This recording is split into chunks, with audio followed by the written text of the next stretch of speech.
where India has slammed the Asian Development Bank over Pakistan aid when it comes to all these bailouts that are coming towards Pakistan.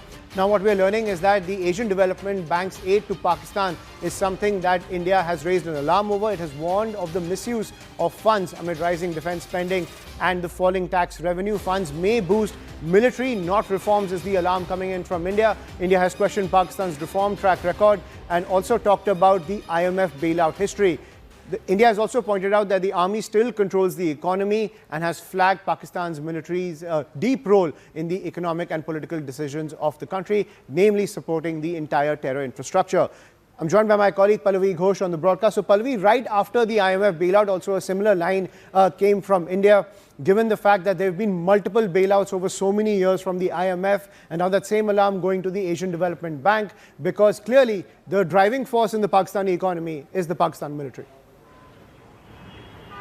Absolutely, and in fact, India has already once written to the executive director of ADB earlier, which goes through the finance ministry to make the point that you cannot give loans to Pakistan in the thought that it is actually going to bring about infrastructural development. It is always going to be diverted to fund terror activities. So in this latest information, which is coming to us, Ayushman, by way of government sources, there is a point which has been made by the government and a rebuttal to ADB pointing out that there has been a spike as far as the defense expenditure of Pakistan is concerned. And also the kind of tax structure, the GDP ratio, it doesn't seem to be on the same platter, which means that this spike explains that every time money has gone into Pakistan from these financial institutions, international financial institutions, there has been a spike in the defense expenditure, and there also has been a consequent increase in the terror activities germinating from Pakistan, which according to Indian government makes it very, very clear that the money that they are getting is funded not for infrastructural development or for the benefit of the people of Pakistan.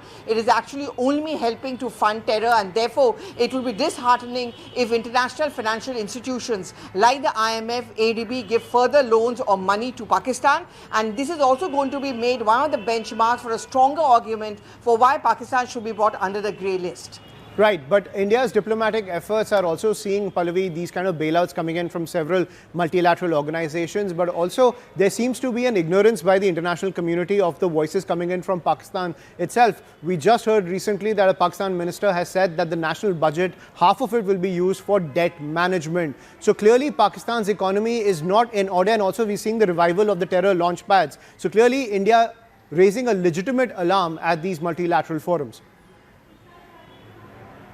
Yes, well, if you look at the credit ratings of Pakistan, that is something which has also been pointed out by the government of India when it wrote that letter to the executive director of the ADB. If you look at the credit ratings of Pakistan, it is abysmally low. If you look at the debt earnings of Pakistan, it's hugely high, which means that whatever money you're giving out to them to salvage the situation, that's certainly not taking place. Now, whatever arguments which are going in from the government side, Ayushman, is very clearly aimed at ensuring that Pakistan is brought under the grey list. FATF grey list. FATF grey listing would essentially mean an acknowledgement of the fact that there is massive money laundering taking place in Pakistan, diversion of money and funds to the development of terror activities, and this is something which is going to affect not just India but all the countries of the world, especially the developed countries who too have been a victim of the school of terror in Pakistan, to use the words of the government of India.